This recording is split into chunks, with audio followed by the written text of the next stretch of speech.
Assalamualaikum warahmatullahi wabarakatuh. Bismillahirrahmanirrahim. Alhamdulillahirabbil alamin wal aqibatu lil muttaqin wala udwana illa 'alal zalimin. Wassalatu wassalamu ala asyrafil anbiya'i mursalin wa ala alihi washabbihi ajma'in. Rabbi shrah li sadri wa yassir li amri wahlul 'uqdatam min lisani yafqahu qawli.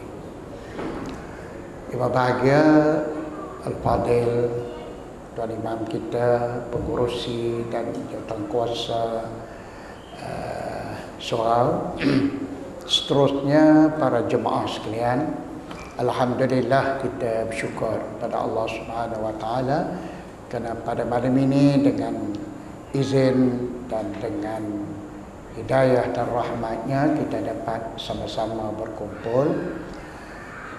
Dan saya mengambil kesempatan mengucapkan berbanyak terima kasih kerana dijemput untuk memberi sedikit ucapan berkaitan dengan sempena dengan Ma'had Hijrah pada tahun ini.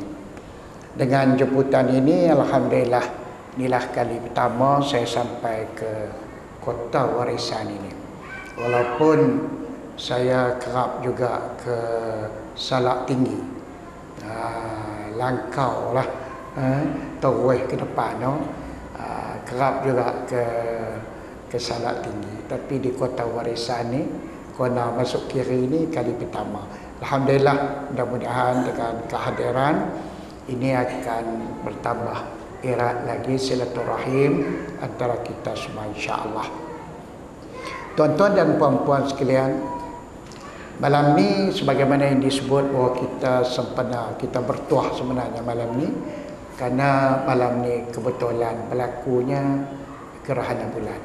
InsyaAllah kita sama-sama akan solat gerhana bulan, cara yang kita di Malaysia lah, barangkali tak panjang apa.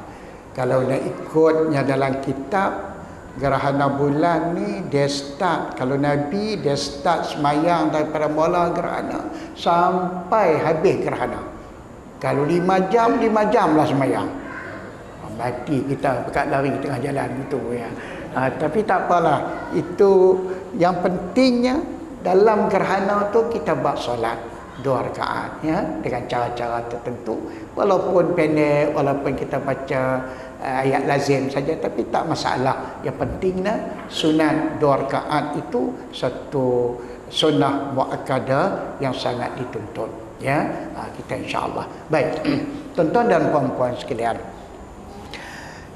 kalau kita nak cerita tentang hijrah Rasul ni memang panjang, tapi malam ini barangkali saya akan sebut beberapa perkara sajalah. Pertama sekali, besarnya faedah dan hikmat yang tersirat di sebalik hijrah Rasul ini sangat besar. Sebab itulah hijrah Rasul ini dijadikan oleh Sayyidina Umar sebagai tarikh permulaan takwim Islam. Kerana sebelum itu orang Kristian ada takwimnya ya, kepada kalender Kristian yang kita pun guna sampai hari ini. Tapi orang Islam tidak ada kalendernya, nak mula daripada bila. Tapi bulan Islam tu dah ada, Muharram, Safar, Rabiul Awal macam kita hari ini. Sudah ada sejak daripada zaman berzaman, daripada zaman Jahilah lagi. Tetapi nak mula tahun 1 ni bila? Sebagai umat Islam, sebagai umat Rasulullah sallallahu alaihi wasallam. Sehingga pada zaman Rasulullah pun tak ada. Yang tahunya Rabiul Awal, Rabiul Akhir, Muharram, Safar. Tapi tak ada tahun 1 ke tahun 2 ke tahun 1000 berapa ratus ke, tak ada. Sehinggalah apabila Sayyidina Umar menjadi khalifah, Sayyidina Umar memikirkan perlunya umat Islam mempunyai takwim sendiri sebagai takwim Islam. Jadi Sayyidina Umar meminta pandangan para sahabat, cadangan kita nak mula takwim Islam ni daripada bila. Ada yang mencadangkan berbagai-bagai. Ada yang mencadangkan tarikh kelahiran Nabi SAW, kita jadikan permulaan takwim Islam. Macam-macamlah cadangan. Tetapi akhirnya Sayyidina Umar menerima cadangan hijrah Rasul daripada Mekah ke Madinah, itulah dijadikan sebagai awal permulaan Islam, takwim Islam. Maka tarikh hijrah itu maka dijadikan sebagai awal Muharram, tahun 1 hijrah. Sampailah kita hari ini dah sudah 1400 tahun lebih hijrah Nabi SAW. Kenapa agaknya Sayyidina Umar mengambil tarikh hijrah Rasul itu sebagai permulaan takwim Islam? Sudah tentulah karena terdapat hikmat-hikmat yang tersirat di sebalik itu yang mesti dikaji oleh umat Islam, dan kita hayati dan cuba laksanakan hikmat yang tersirat di sebalik itu. Kalau umat Islam ingin menjadi sebagai satu umat yang berkuasa, satu umat yang memerintah, bukan satu umat yang diperintah, sebagai satu umat yang mempunyai kehebatan dan mempunyai kegerunan yang dihebati dan digerun oleh lawan dan kawan. Kalau kita tak balik kepada falsafah dan pengajaran yang tersirat di sebalik hijrah Rasul ini, maka umat Islam selamanya akan menjadi umat yang lemah, yang diperkatak-katikkan, yang sentiasa yang sentiasa diperbodohkan oleh umat-umat yang bukan Islam. Tuan-tuan dan puan-puan sekalian, sebelum kita nak ceritakan apa hikmat dan yang tersirat di sebalik itu, tapi kita kena tahu juga sejarah kenapa Rasulullah berhijrah ke Madinah. Hijrah dulu-dulu ada orang terjemah lari. Rasulullah hijrah ke Madinah, Rasulullah lari daripada Mekah ke Madinah. Bagi saya itu satu terjemahan yang biadab, satu terjemahan yang terkeluar daripada adab Islam. Takkanlah Rasulullah nak cabut lari, ya? Maka sebab itu hijrah kita tidak namakan lari, kita namakan berpindah daripada Mekah ke Madinah. Lagi satu yang tersirat di sebalik itu, sebab itu kita tengok kita di Malaysia. Dulu-dulu kita sambut kerajaan baik, kita orang kampung baik, kita di mana-mana pun kita sambut, nama sambutannya sambutan awal Muharram. Tapi akhirnya ditukar ma'al hijrah. Kenapa agaknya? Kalau awal Muharram lah. Habis awal Muharram, habislah. Tapi ma'al hijrah mempunyai falsafah yang tersendiri.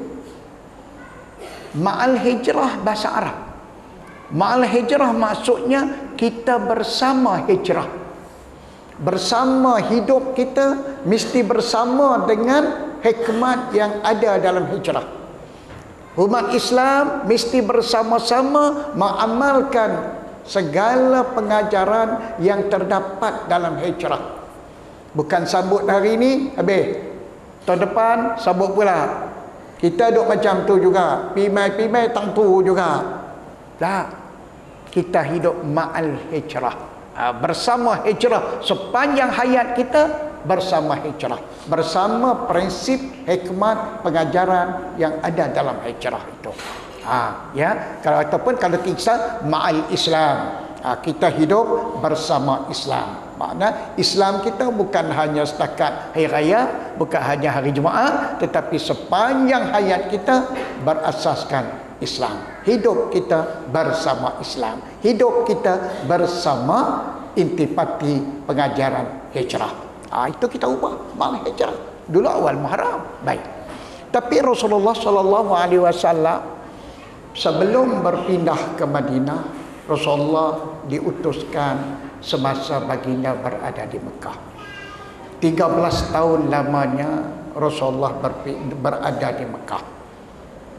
Sepanjang 13 tahun Rasulullah diperintahkan oleh Allah untuk menyampaikan dakwah, menyampaikan Islam kepada bangsa Arab yang ada di Mekah.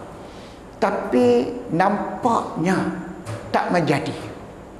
Bumi Mekah masa itu bumi yang tidak subur. Penduduk-penduduknya pemikirannya tertutup, mindanya tertutup, tidak boleh menerima sebarang pembaharuan.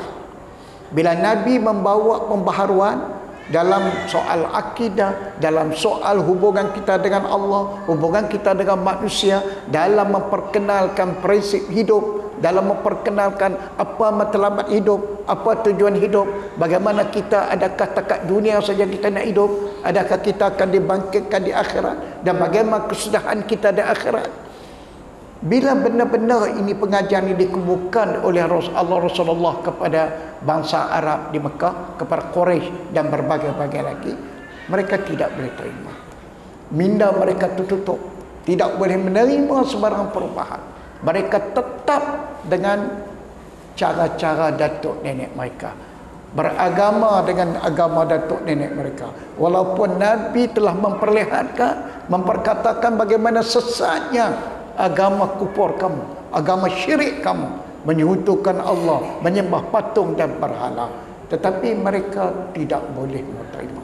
Habis-habis tak boleh jawab hujah Rasulullah, dikatakan Rasulullah ni ahli sihir. Habis itu habis, tak boleh jawab apa dah. Di sana jawab tak kena, jawab guni Rasulullah, jawab Rasulullah putih angin, tukang sihir lah tu. Habis. Jadi dengan sebab itu 13 tahun Rasulullah berusaha untuk menanamkan akidah yang betul, menanamkan iman yang betul dalam kehidupan insan ini. Hanya beberapa orang saja yang beriman. Tak beberapa orang saja di Mekah yang beriman. Tak ramailah, tak padan dengan usaha selama 13 tahun itu. Oleh kerana itulah akhirnya Rasulullah diizinkan oleh Allah supaya berpindah ke satu tempat yang umatnya atau penduduk di tempat itu agak berbeza daripada penduduk Mekah. Walaupun kita kata lah dekatlah ya Mekah dengan Madinah. Kalau kita naik bas dalam 4 jam saja, kereta dalam 3 jam setengah sampai. Tapi zaman itu unta seminggu nak sampai. Unta balik pula seminggu, 2 minggu, jadi makna jauh. Zaman itu antara Mekah dengan Madinah ini agak jauh. Seminggu perjalanan baru sampai. Tapi dengan sebab itu kita lihat budaya Arab di Madinah, penduduk Madinah, pemikiran mereka agak terbuka, boleh menerima perubahan, boleh menerima kebenaran. Bila diberi dengan hujah yang betul, dengan dalil yang betul, maka mereka senang menerimanya. Sebab itulah sebelum Rasulullah berpindah, tuan-tuan, Islam ni sebenarnya sudah pun sampai ke Madinah, walaupun Rasulullah belum berpindah. Oleh itu, walaupun orang Madinah pada masa itu belum pernah berjumpa Rasulullah, belum pernah melihat wajah Rasulullah SAW, belum pernah mendengar bahasa Rasulullah, cuma disampaikan oleh beberapa sahabat yang pergi ke Madinah. Jadi akhirnya, dan orang dia pun datang ke sini, akhirnya ramai yang beriman, yang memasuki Islam. Sebab itu sebelum Rasulullah berpindah 2 tahun berturut-turut, orang Madinah datang berjumpa Nabi, mengajak Nabi pergi ke Madinah. Kalau Rasulullah nak kembangkan Islam, tak sesuai dah di Mekah ni, datanglah ke negeri kami, Yathrib, bersatu nama Yathrib. Datang ke negara kami yang bernama Yathrib, insya-Allah penduduknya minda terbuka, boleh menerima perubahan, boleh menerima kebenaran, dan kami sedia membantu Rasulullah untuk kembangkan Islam. Sebab itu orang Madinah digelar sebagai Ansar. Ansar makna pembantu-pembantu. Muhajirin yang berhijrah, orang Mekah yang pergi ke Madinah ikut Rasulullah digelar Muhajirin. Orang Madinah, penduduk Madinah yang beriman dan menolong Rasulullah dalam mengembangkan Islam, mereka digelar sebagai Ansar. Jadi bergabung Muhajirin dan Ansar membantu Rasulullah menjadi ejen perubahan, menjadi ejen untuk mengembangkan Islam, pendakwah-pendakwah yang hebat, sehingga akhirnya Islam sampai ke kota warisan ini. Alhamdulillah. Kau tak tahu ni orang kata warisan ni sembah lembu kan sembah kebau, saya pun tak tahu. Saya sendiri pun tak tahu. Entahkah sembah bulan kan sembah matahari, kita pun tak tahu. Tapi syukur, alhamdulillah, dengan usaha orang Muhajirin, usaha Ansar, dan tentulah usaha Rasulullah yang paling utama, akhirnya Islam berkembang ke seluruh dunia. Tuan-tuan dan puan-puan sekalian, dua rombongan datang bai'ah dengan Rasulullah. Kita apa sekarang bai'ah juga. Ya, politik pun ada bai'ah sekarang ni, tapi Rasulullah bai'ah untuk menjanji ikat setia untuk membantu Rasulullah. Bai'ah itu dipanggil bai'ah Aqabah yang pertama dan bai'ah Aqabah yang kedua. Aqabah ni satu tempat di Mina, tempat kita melontar tu, Jamarat tu. Ada satu tempat di situ, dulu tak ada jamarat apa lagi, maka di situ ada namanya Aqabah. Di situlah beberapa orang penduduk Madinah datang dan Nabi pergi situ, berjumpa di situ. Pada tahun yang ke-11, pada tahun yang ke-12, Rasulullah duduk 13 ni. Pada tahun yang ke-12 kenabian Nabi, 12 orang lelaki rombongan daripada Madinah datang jumpa Nabi di Aqabah tadi, membuat perjanjian. Pelawar Rasulullah datang ke Madinah dan kami akan membantu Rasulullah dalam mengembangkan Islam. Balik. Pada tahun berikutnya datang pula satu rombongan lagi daripada Madinah, seramai 70 orang lelaki dan 2 orang wanita. Tengok, wanita masuk dalam rombongan untuk datang berbai'ah dengan Rasulullah pada tahun selepas itu. 70 orang lelaki, 2 orang wanita, namanya Nusaybah binti Ka'ab dan Asma binti Amr. Kita tak pernah ada lagi kot nama anak perempuan Nusaybah. Jadi kalau siapa-siapa dapat anak perempuan cantik juga, nama Nusaybah.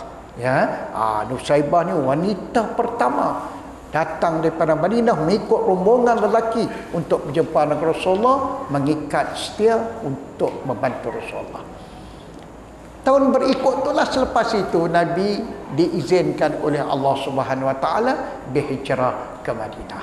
Itulah bila sampai di Madinah yang datanglah cerita Tala'al Badru alaina, sambut cara besar-besaran, dan akhirnya alhamdulillah Nabi berjuang di Madinah selama 10 tahun saja.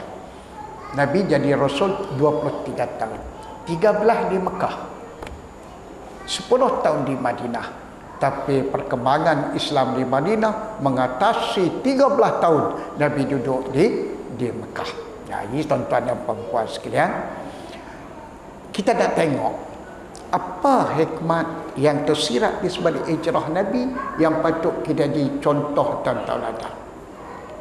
Pertama sekali saya nak sebut, masa Rasulullah nak hijrah ni ada beberapa orang yang terlibat sehingga Rasulullah berjaya meninggalkan Mekah. Yang kita tak ceritalah, kalau cerita ni panjang, macam mana Rasulullah keluar waktu malam, macam mana keluar dengan Abu Bakar, macam mana lari menyorok bawah di gua Saur sampai beberapa hari. Itu kita tak boleh cerita.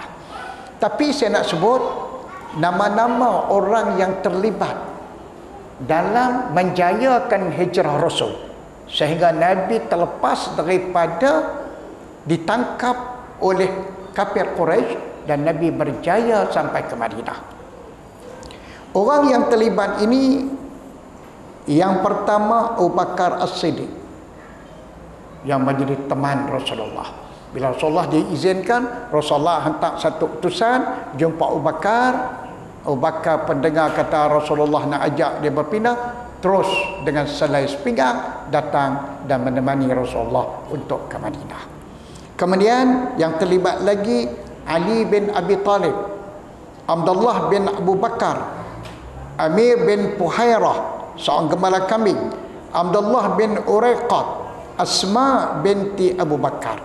Ini dia orang-orang yang terlibat pada malam hijrah Rasul. Saya sebut ni sebab ada hikmat dia, ya. Abu Bakar orang dewasa yang muda daripada Rasulullah dalam 2 atau 3 tahun. Dia muda daripada Rasulullah dalam 2 atau 3 tahun, ya. Kemudian yang keduanya Ali bin Abi Talib yang main peranan kanak-kanak. yang belum lagi berapa tahun saja umur dia, tapi sanggup tidur di atas katil Rasulullah SAW. Tak payah cerita, itu semua kita tahu dah. Ali bin Abi Talib, seorang kanak-kanak. Abdullah bin Abu Bakar, anak Abu Bakar As-Siddiq, seorang pemuda. Abdullah bin Abu Bakar, dan yang Abdullah Bakar ni kerjanya bersama Rasulullah duduk dalam gua tu dekat 2-3 hari. Abdullah dengar cerita apa komen orang Quraisy duk cakap. Dia cari pi bagi tahu rahsia orang Quraisy sini, orang Quraisy macam ni, ini jangan keluar lagi, tak sesuai lagi, mereka sedang kumpul. Jadi dia yang tolong cerita pada Rasulullah dan Bakar, jangan keluar lagi, jangan keluar, duduk lagi luar. Abdullah Bakar peranan besar tu, ya. Kemudian Asma binti Abu Bakar, dan Amir bin Puhairah, gembala kambing. Dia ini hamba kepada Abu Bakar. Apa peranan dia? Gembala kambing, boroh kasar. Apa peranan dia? Peranannya ialah buang tapak-tapak kaki Nabi dan tapak kaki Abu Bakar supaya tak dapat dikesan. Peranan besar, ya. Kemudian Asma binti Abu Bakar, anak Abu Bakar Siddiq, ya. Asma binti Abu Bakar, peranannya menghantar makanan, ya, sehingga ditampar oleh Abu Jahal, terpelanting inting-intingnya sampai begitu sekali, ya. Kemudian seorang lagi yang bernama Abdullah bin Uraiqat, seorang musyrik kafir, tapi sanggup tunjuk jalan di mana nak jalan nak pergi ke Madinah. Jalan yang tak biasa dilalui oleh orang-orang pada masa itu.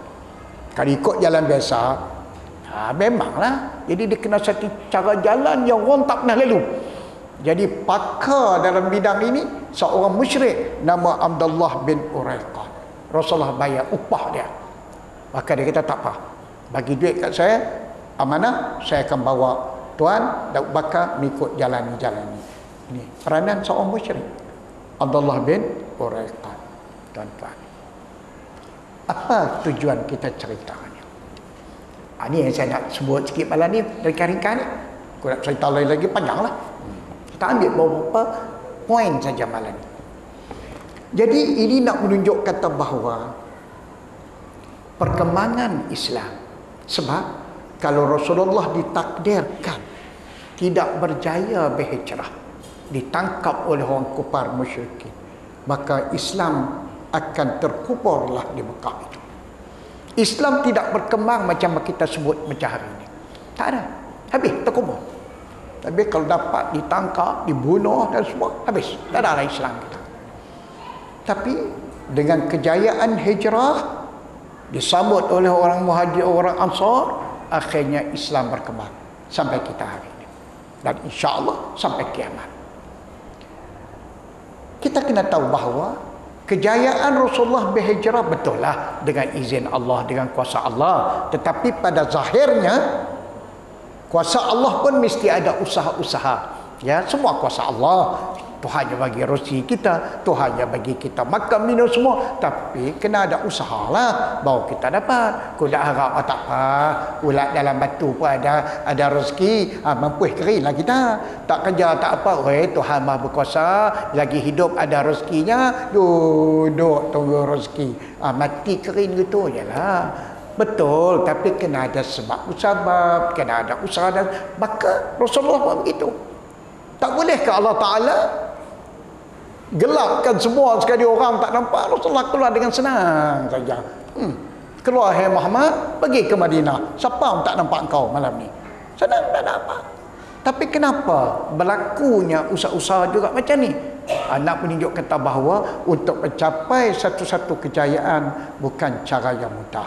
Menjadi sunnatullah di dalam alam ini, untuk siapa-siapa saja nak mencapai kejayaan mesti ada usaha yang berterusan, mesti ada sebab. Bukan kita dalam syurga. Dalam syurga memang tak ada kerja, tak ada apa dah. Teringin nak makan sampai, teringin nak buah, pokok tu julai turun sendiri.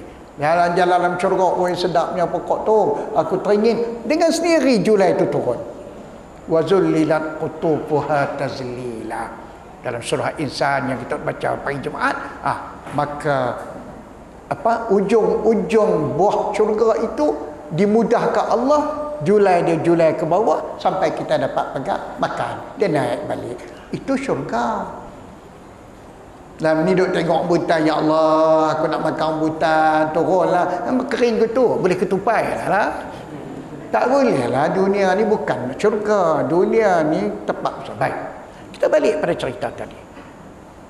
Jadi, usahanya Rasulullah buat, berjayanya Rasulullah berhijrah, sehingga berjayanya Islam adalah dengan bantuan 3-4 orang, 5 orang tadi. Abu Bakar, Ali bin Abi Talib, Asma binti Abu Bakar, Abdullah bin Abu Bakar, Amir bin Fuhairah, malah seorang musyrik pula lagi tolong bantu walaupun dia kafir untuk menjayakan hijrah Rasul dan seterusnya berjaya Islam. Apa maknanya ni tuan-tuan? Maknanya kalau kita nak tengok hari ini, Islam nak berkembang, Islam nak berjaya, Islam nak didaulatkan, Islam nak kita tegakkan sebagai tonggak kehidupan kita dunia ini, tidak akan mungkin kalau kita tidak mendapat kerjasama daripada seluruh umat Islam dan bukan Islam dalam segenap lapisan masyarakat. Balik pada cerita orang dewasa. Abu Bakar mewakili orang dewasa, Ali bin Abi Talib mewakili anak-anak muda kita, ya. Asma binti Abu Bakar mewakili kaum ibu, kaum wanita, ya.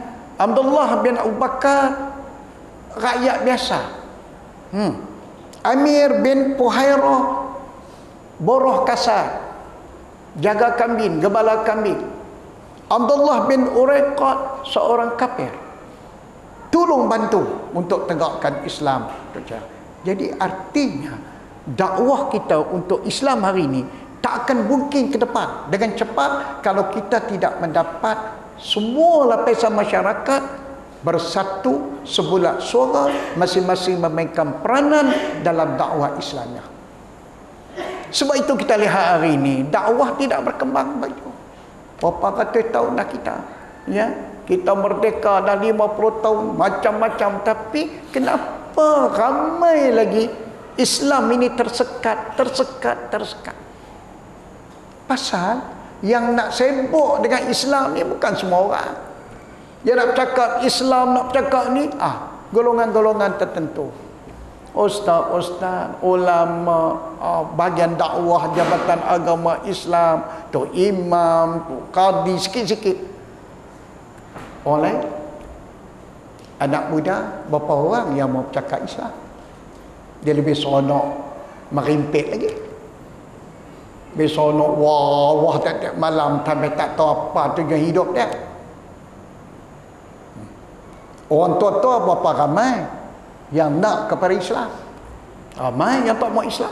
Islam dia takat semayang, puasa, tu je lah. Lebih dia tu coba lari, ya, tak mau lah.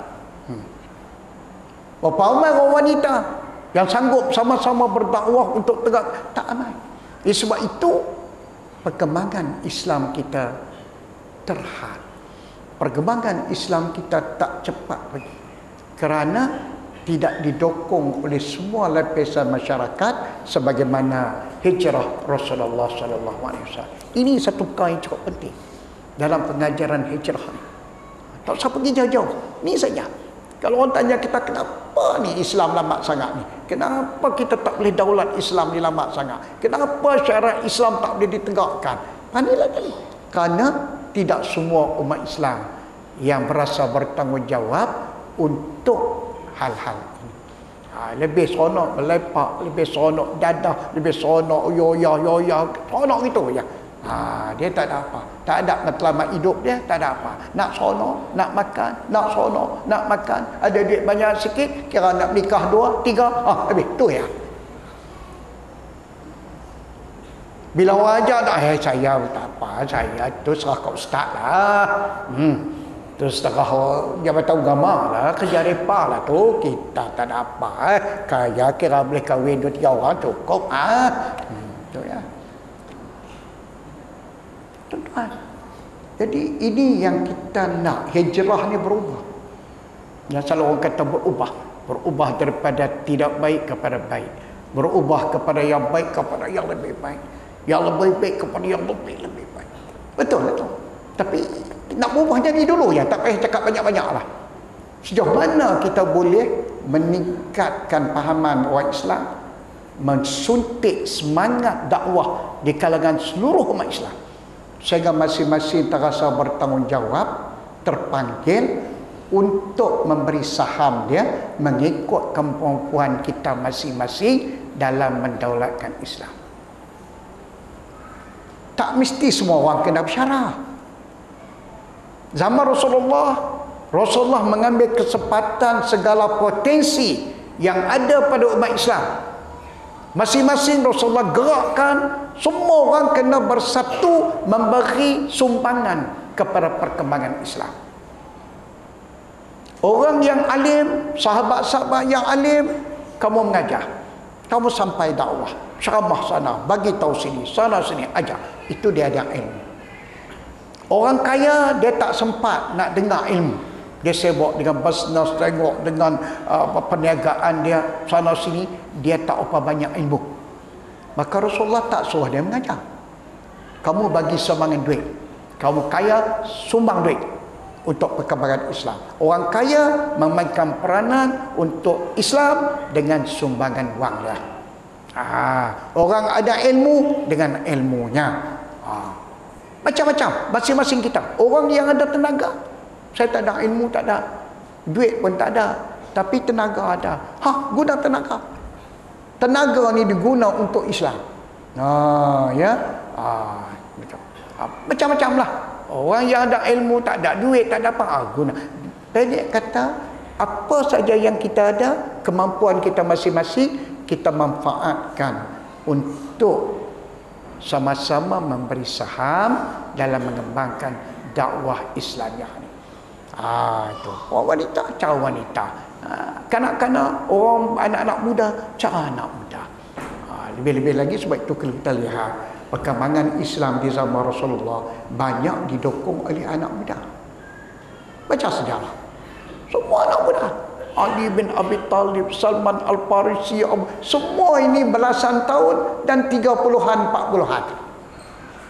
Semua sekali. Yang masuk pegang, yang buat itu, yang buat ini. Tenang. Tuan-tuan nak harap saya, nak kemar Islam, nak sana sini. Mana saya larat lah. Naik-naik tangga tu pun orang kena pegang lah. Tak boleh dah naik sini. Sampai tuan tu tolong pegang tangan saya. Tidak, aku tak boleh naik tangga. Habis saya nak mana? Hak main guni-guni boleh lah. Tapi nak pergi sana, nak sana, tak larat dah. Jadi anak-anak muda yang tenaga mereka yang dikatakan warga besi. Kita nama warga mah. Pasal apa mah ni kena api sikit cair. Ni warga mah. Anak-anak muda ni tu imam kita ni warga besi. Buat gimana pun besi kuat. Itu anak muda warga besi. Kita orang tua ni warga mah. Tu dah. Yang tengah-tengah sikit warga perak kot.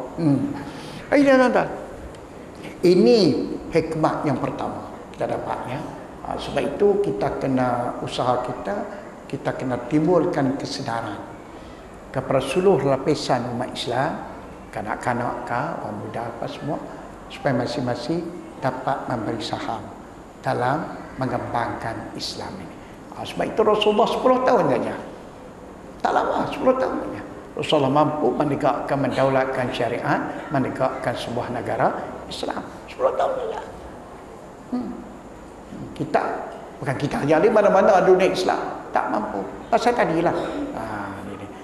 Yang kita sedih lagi, bukan setakat dia tak bagi saham. Sumbangan, dia pula jadi penyekat. Dia pula yang menjadi penentang. Ini yang paling sedih sekali. Dia Islam, dia menentang. Sebab itu, kita kalau di Malaysia ni masyarakat majmuk, kita nak juga sumbangan orang bukan Islam. Maksud sumbangan orang bukan Islam ni macam berlaku kepada Abdullah bin Uraiqat ni, dia membantu tunjuk jalan Rasulullah, satu sumbangan besar. Tidak, Rasulullah tak sampai ke Madinah. Rasulullah mana tahu jalan-jalan luar ni. Sumbangan besar dia kepada Islam, Abdullah bin Uraiqat. Ya. Kita apa dalam konteks Malaysia kita masyarakat majmuk, Kita bukan nak ajak dia paksa dia masuk Islam. Tidak. La ikraha fiddin. Tidak ada paksaan. Tapi sekurang-kurangnya kita kena perkenalkan Islam kepada masyarakat yang bukan Muslim ni. Rakyat dan Muslim, Cina, Hindu ni kita kena terangkan Islam ni apa dia. Agama yang baik, agama nak aman, agama Islam tak ada paksaan. Kamu kan mesti paksa masuk Islam, kau nak masuk, tak apa, tak masuk pun terpulang lah kamu. Tapi kita kena tunjuk bahawa Islam ni agama yang cukup adil, agama yang cukup baik. Jangan takut pada Islam. Jangan momok-momokkan Islam ni kepada orang yang bukan Islam.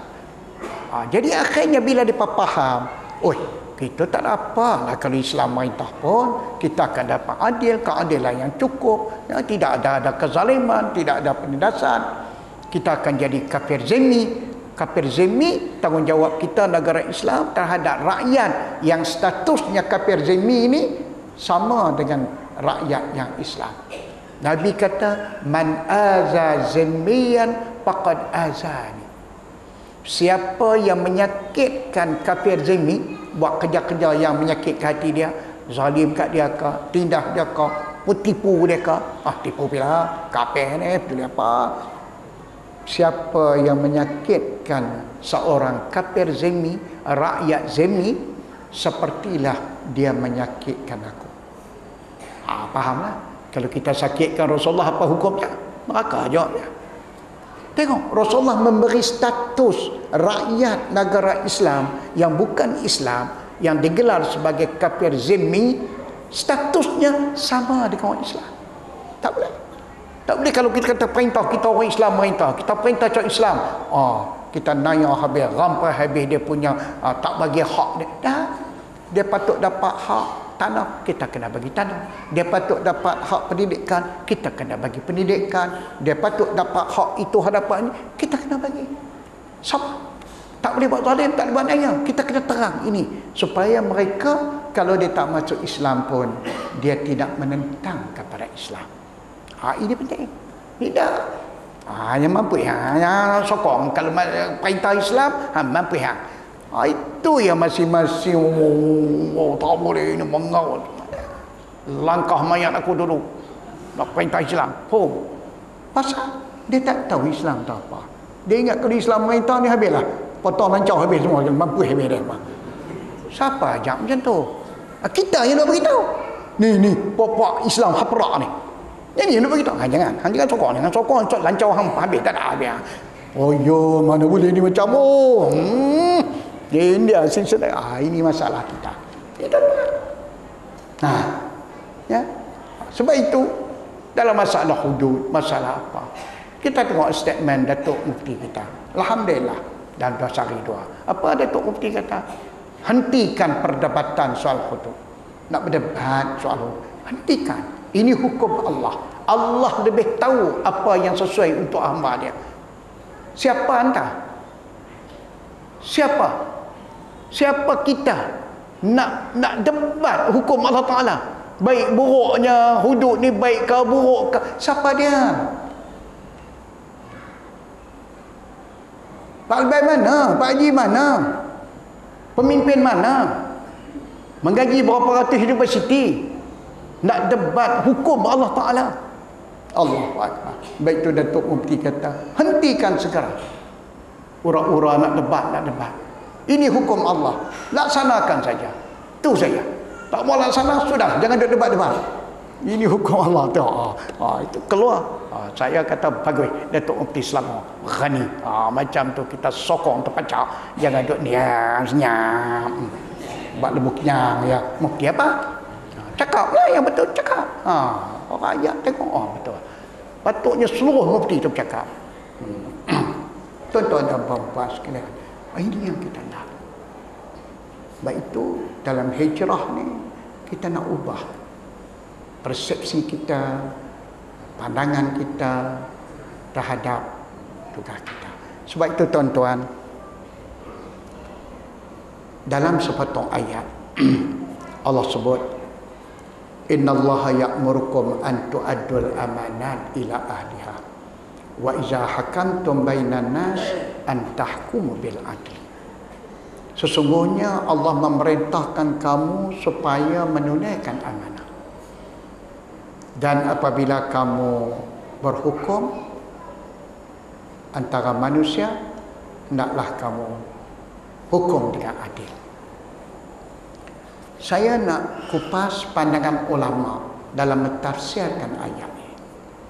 Apakah dimaksudkan dengan amanah yang Allah sebut? Innallaha ya'murukum an tu'addul amanat ila ahliha. Allah perintah kamu tunaikan amanah. Kita semua ni kena tunai amanah. Kalau tidak, kita akan dipersoal jawab oleh Allah di akhirat. Amanah ini saya photostat dalam kitabnya, dalam mentafsirkan ayat itu. Apa dia? Ulama tafsir mengatakan, amanah yang pertama yang kita kena tunai adalah amanah kita dengan Allah. Perjanjian kita dengan Allah semasa kita berada di alam arwah. Sebelum kita jadi manusia lahir ke dunia, roh kita ni dah ada dah. Sejak azali lagi. Entah berapa juta tahun kita tak tahu. Sebelum Adam jadi sulapa, roh kita ni dah ada. Sampai ke manusia akhir zaman ni, roh tu dah ada sedia. Kalau kita ibarat kereta, enjin tu dah ada. Body je tak buat lagi. Pada masa kita alam arwah, Allah telah tanya kita. Tanya saya, tanya tuan-tuan semua lah. Alastu bi rabbikum? Bukankah aku ni Tuhan kamu? Semua kita jawab. Saya jawab, Tuan jawab, semua jawab. Bala syahidna. Ya, kami mengaku Kaulah Tuhan kami. Ini amanah. Amanah ni nak kena tanggung. Apa amanahnya? Amanah apabila kita dilahirkan, kita kena beriman dengan Allah. Kita kena tauhidkan Allah. Kita kena terima segala hukum hakam yang Allah turun. Sebab kita dah janji. Tapi sayangnya manusia, bila enjin dipasang ke body, lahir kita ke dunia melalui mak ayah kita, lupa yang kita dulu pakat kami mengaku kaulah Tuhan kami nak taat kepada segala hukum kau, segala agama yang kau kantor, kami akan buat semua sekali. Bila pasang ke body, Allah lupa. Sibuk dengan makan, sibuk dengan setan, sibuk dengan cari makan, sibuk itu, sibuk cari duit, terlupa. Oleh kerana itulah Allah Ta'ala utuskan para rasul, para anbiya alaihimussalatu wassalam untuk memperingatkan kita balik. Datang kepada kita Nabi Muhammad SAW dengan Qurannya, dengan semua dalam Quran itu memperingatkan kita balik.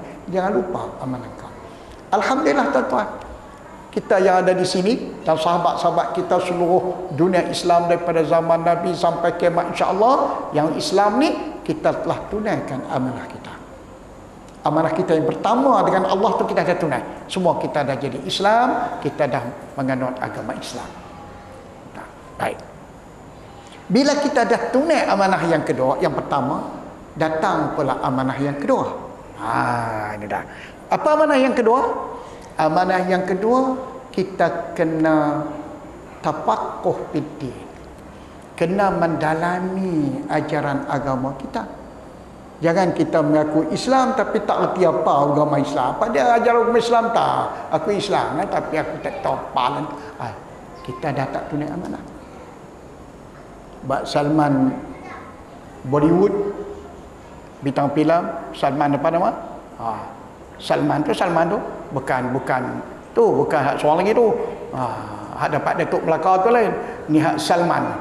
Salman dia mengaku dia Muslim. Dia Islam. Nama pun Salman. Saya baca. Dia kata, aku seorang Muslim, tetapi aku tidak pernah tahu apa itu Islam. Dia khianat terhadap amanah Islam. Kalau kamu mengaku seorang Muslim, maka wajib kamu mendalami apa ajaran Islam itu. Kalau tidak mengaku Islam apa? Ini dia. Jadi amanah kita yang kedua, kita semua umat Islam diwajibkan tafaqquh fiddin, mendalami ajaran Islam yang syumul. Bukan takat Islam sembahyang, puasa, zakat, terah, habis yang lain tak kisah. Tak, sebagai Islam yang lengkap, yang syumul. Baik, doa. Alhamdulillah, kita datang ke surau, ke masjid ni kita selalu mendalami. Ya, ustaz cakap ini, ustaz ni banyak ilmu Islam kita. Alhamdulillah. Doa amanah kita tunai. Yang ketiga, amanah melaksanakan, menjadikan Islam itu sebagai cara hidup kita. Kita kena hayati apa yang kita tahu dalam kehidupan kita. Tahu benda ni wajib, kita buat. Tahu benda ni sunat, kita buat. Kalau tak larat, tak payah buat, tak apa. Tahu benda ni haram, jangan buat. Itu. Ini ramai pula yang gagal. Yang pertama, yang kedua tadi pun ramai dah gagal. Berapa orang yang tafaqquh fiddin, yang lain tak ada. Islam dia tadika. Masa mana dia mengaji Islam di tadika, masa mana dia mengaji agama sekolah Melayu, itulah sampai umur dia 60 tahun. Tak bertambah apa. Yang dia tahu takat semayang puasa tu je. Yang lain tak ada. Benci pula ceramah agama. Dengar ustaz pun tak mau, dan masjid tak pernah, tak mau. Gagal dia dalam menunaikan amanah yang kedua. Baik. Kita berjaya. Kita tafaqquh fiddin. Tapi mungkin kita gagal yang ketiga. Iaitu tak cukup dengan hanya tahu. Mesti beramal. Berapa ramai orang yang tahu tapi amalnya tak seberapa. Tahu tapi tak mau buat. Tahu tapi itu gagal di peringkat itu. Baik. Kita berjaya lagi peringkat itu. Okey, berjaya lagi peringkat itu. Datang amanah yang seterusnya. Amanah yang seterusnya, kamu sebagai seorang muslim tidak cukup beriman, tidak cukup tafaqquh fiddin, tidak cukup kamu amalkan Islam, tetapi amanah yang keempatnya, kamu mesti mengajak orang lain pula untuk jadi seperti kamu. Tak boleh kita baik seorang-seorang ya. Orang lantak dah.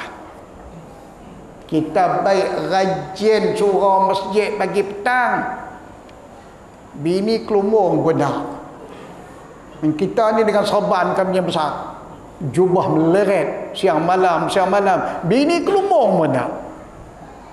Tak pernah nak ajak bini kelumung. Anak telanjang bogel merata jalan. Pak jubah ya Allah. Punya meleret jubah. Sorban sak bakui. Maknanya tak cukup. Islam agama yang positif, bukan negatif. Islam bukan dia baik seorang-seorang. Tak boleh. Kita baik dan kita kena ajak orang lain juga jadi baik. Pakat kita mampu, ajak. Dia tak mau buat lain. Bukan mesti kita ajak dia buat. Aku dia tak dapat hidayah, tak dapat juga. Tapi lepas amanah kita, lepas tanggungjawab kita. Okay. Kita berjaya lagi di situ. Misalnya contoh, banyak lagi. Datang amanah yang terakhir. Jadi banyak lagi gagal. Apa dia amanah terakhir? Sesudah kita belajar Islam, sesudah kita amalkan Islam, sesudah kita ajak keluarga kita, sahabat kita amalkan Islam, yang terakhir kita diamanahkan oleh Allah bekerja, berusaha, memberi sumbangan untuk memastikan syariat Allah ini berdaulat di atas muka bumi. Itu yang terakhir. Yang ni ramai gagal pula lah. Habis dah, gagal habis lah. Tak berapa orang lah yang mau. Dia baik, elok, okey, Masya Allah, warak, datang tahajud, qiyam boleh, semayang khusus, mengelampak gerhana matahari, semayang gerhana bulan, semayang. Bila nak ajak tegak syariat Islam, awal-awal cabut lari. Hadut mari Mesir ni, Pak Haji tu cabut lari awal lagi. Bukan semua Pak Haji lah, gitu kan. Gitu dia. Jadi kita, peringkat yang akhir ni kita gagal. Jadi kalau kita nak amalkan ayat ni, innallaha ya'murukum an tu'addul amanat ila ahliha ni, itu dia. Kita sampai ke akhir situ, berjaya tak berjaya bab lain, itu sah pada Allah. Tapi saya bagi sumbangan. Saya ada ilmu, cara ilmu. Saya ada duit, cara duit. Saya ada tenaga, cara tenaga. Tapi kita terpanggil bersatu padu untuk mendaulatkan syariat Allah di atas muka bumi ini. Baru kita berjaya sampai akhir. Kalau tidak, kita akan disoal oleh Allah. Mungkin kita berjaya amanah yang pertama, gagal tahap kedua. Berjaya tahap kedua, gagal tahap tiga. Berjaya tahap tiga, gagal tahap empat. Jadi kita nak semua kita berjaya insya-Allah. Jadi inilah tuan-tuan, hikmat yang tersirat di sebalik hijrah Rasul. Kita nak ubah minda kita, nak ubah pemahaman kita, nak ubah rasa tanggungjawab kita terhadap Islam yang kita anuti, yang kita akui. Kita ni Islam, raditu bil Islam madina, raditu billahi rabba, wa bi Muhammadin rasula, wa bil Islam madina. Anak-anak kita pun nak mengaji nasyid tu. Redalah aku Allah menjadi Tuhanku. Redalah aku Muhammad itu pesuruh Allah. Redalah aku Islam itu sebagai agama. Apa makna raditu bil Islam Madinah? Kalau tak tunai amanah tadi. Jadi ini yang nak kita tahu. Sebab itulah tuan-tuan dan puan-puan sekalian, kita kena ambil belajar pengajaran di sebalik hijrah. Jadi sebab itu kita tak boleh lagi duk tunggu-tunggu. Ni ramai orang. Bila nak laksana hukum Islam ni, tunggulah dulu. Tak sesuai lagi. Tunggulah dulu. Tak sesuai lagi. Yang ni lah kita dengar 50 tahun dulu.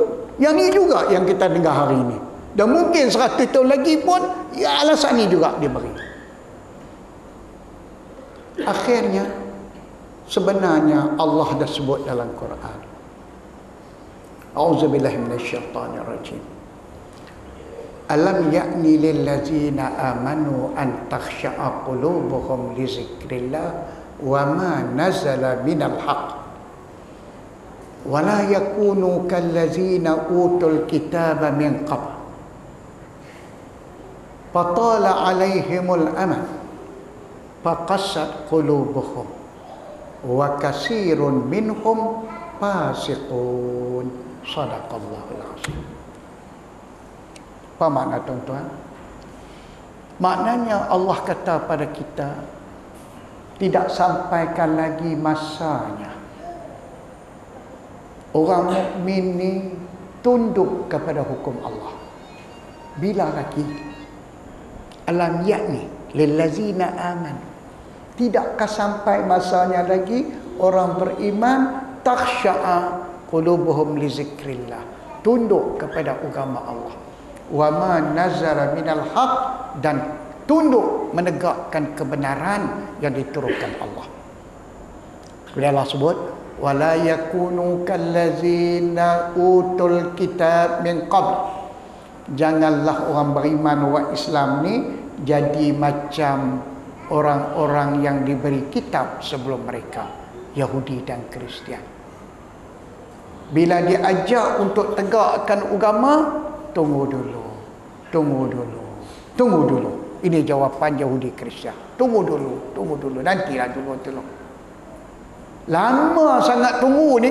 Fatala alaihimul amad. Panjang, lama sangat tunggu. Apa jadi akhirnya? Faqassat qulubuhum. Akhirnya keraslah hati mereka. Tak mau rosoklah, lama sangat. Karatlah, marah. Yang ni.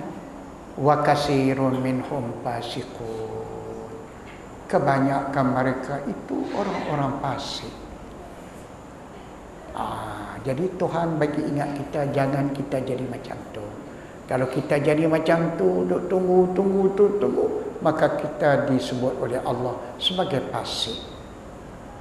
Wal iyasubillah.